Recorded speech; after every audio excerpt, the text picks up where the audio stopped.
নমস্কার। আপনারা যেখান থেকে আমার এই ইউটিউব চ্যানেলটা দেখছেন আপনাদেরকে অনেক অনেক ধন্যবাদ। আজকে একটি বিনাশ মন্ত্র বলব, ঠিক আছে? এই বিনাশ মন্ত্রটা দিয়ে আপনারা কোন কোন জিনিস বিনাশ করতে পারবেন, কি কি করতে পারবেন, সবটাই আমি নিয়ম খুলে বলবো আজকে। এটা হলো বিনাশ মন্ত্র, ঠিক আছে? তো এই বিনাশ মন্ত্র দিয়ে আপনাদের যা যা করণীয়, আপনারা বিপদ থেকে বিনাশ হতে পারবেন, মানে আপনার বিপদ আসবে না।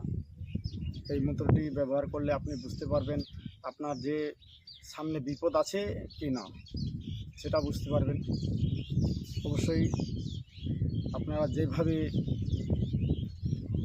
বলছেন সেভাবেই এই বিনাশটা কাজ করে।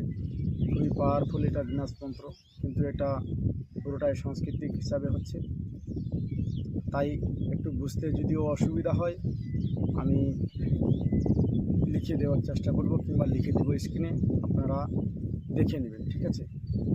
এই বিনাশ মন্ত্রটা পাঠ করলে আপনাদের কোন নিয়মে কিভাবে কি কি করতে হবে আমি সেটা বলে দেব। তো মন্ত্রটা বলছি, আপনারা মন দিয়ে শুনবেন। ওং হং হাং হিং হিং হুং হ্রিং ওং হ্রিং হ্রিং হাং হং খং খাং খ্রিং খ্রুং খাং খ্রি হৈ খং খং খং হং সহ হা অর্থাৎ হং। এই হলো মন্ত্রটা। ওং হাং হিং হিং হ্রিং হ্রিং হোং হাং হং খং খাং খ্রিং খাং খিং খুং খিং খং হং সং হ। এটা হলো বিনাশ মন্ত্র। এটাকে যখন এই পূর্ণিমা হবে, ঠিক আছে, পূর্ণিমা চলাকালীন মিডিলে রাত্রে 108 বার আপনারা আমল করে নেবেন। আমল অর্থাৎ এটাকে সিদ্ধি করে নিতে হবে। সিদ্ধি করার পর তারপরে আপনি এই জিনিসটিকে চালাতে পারবেন, ঠিক আছে? তার আগে চালালে আপনার কাছে হয়তো কোনো কাজ করবে না।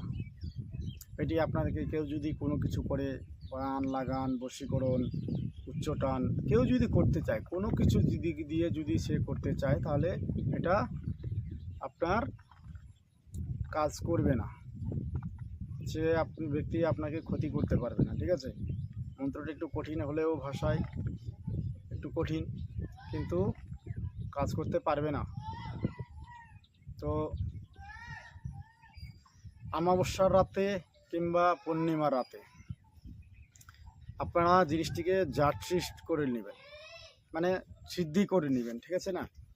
সিদ্ধি করে নেওয়ার পর আপনারা এই মন্ত্রটিকে জপ করাবেন 108 বার। 108 বার জপ সিদ্ধি করে নিয়ে তারপরে আপনি এই মন্ত্রটি শনিবার মঙ্গলবার একটা লাল আসনে বসে, শনিবার মঙ্গলবার লাল আসনে বসে এটাকে 51 বার জপ করে নিজের শরীরে 51 বার ফু দিতে হবে। যদি আপনার কোনো কিছু বিনাশের যদি লক্ষ্য থাকে তাহলে সেটা সমাধান হয়ে যাবে, ঠিক আছে? 51 বার করতে হবে, তাহলে এই জিনিসটি আপনার সমাধান হয়ে যাবে, সেই জিনিসটি বিনাশ হয়ে যাবে। আপনার ভিতরে যদি কোনো কিছু করা থাকে, কারো যদি কোনো রুগী যদি থাকে, কারো যদি কোনো অসুবিধা থাকে, তাহলে এই জিনিসটা বান লাগান যদি করানো থাকে, তাহলে এই মন্ত্রটি পড়ে, ওকে তুলসী পত্র দিয়ে মন্ত্র পড়ে আপনি ওই রুগীকে খাওয়াবেন, অবশ্যই সে মুক্তি হবে, আরোগ্য পাবে, ঠিক আছে? সেই ওষুধ থেকে ওর ধীরে ধীরে সব কিছু বিনাশ হয়ে যাবে। এভাবে পরপর 3 দিন করাতে হবে। 51 বার করে জপ করে 3 দিন করতে হবে। 3 দিন করার পরে আর ওর অবশ্যই আরাম পেয়ে যাবে। সম্পূর্ণটা ক্লিয়ার হবে না, কিন্তু ও আরোগ্য পেয়ে যাবে। বান লাগান যা কিছু করা থাক সম্পূর্ণ থেকে আরাম পাবে। এটাই আর কি এই মন্ত্রের পাওয়ার। তো এটা এইভাবে 7 দিন যদি খাওয়াতে পারেন, সেই রুগী পুরোটাই ক্লিয়ার হয়ে যাবে। তারপরে আপনাকে চালান করে ওটাকে যে দূষিটা ছিল, কোন কিছু লাগান ছিল, সেটাকে চালান করে দিতে হবে।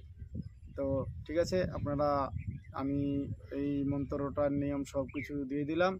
আপনারা যারা আমার চ্যানেলটিকে সাবস্ক্রাইব করেননি, অবশ্যই সাবস্ক্রাইব করে রাখবেন। ধন্যবাদ, নমস্কার, জয় নিতাই।